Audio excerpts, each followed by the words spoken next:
बिहार विधानसभा चुनाव को लेकर सभी राजनीतिक दलों ने कमर कस ली है। ओवैसी की पार्टी AIMIM ने भी बिहार चुनाव के लिए उम्मीदवारों की पहली लिस्ट जारी कर दी है, जिसमें 26 नाम हैं।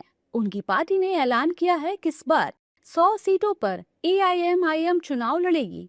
अब ओवैसी के 100 सीटों पर चुनाव लड़ने को लेकर राजनीतिक प्रतिक्रियाएं आ रही हैं।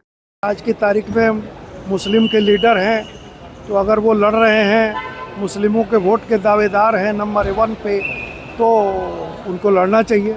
जबकि विपक्ष के नेता ओवैसी की पार्टी को बीजेपी की बी पार्टी बता रहे हैं और हमलावर हैं।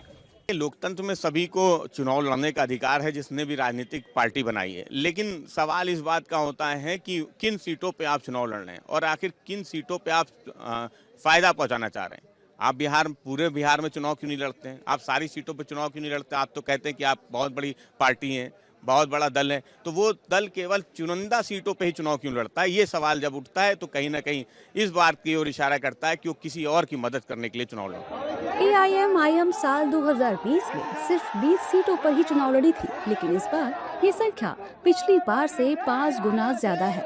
जीत कितनी सीटों पर होगी ये तो जनता तय करेगी, लेकिन हाँ, ये साफ है कि 100 सीटों पर चुनाव लड़ने से विपक्ष के मुस्लिम वोट जरूर कटेंगे।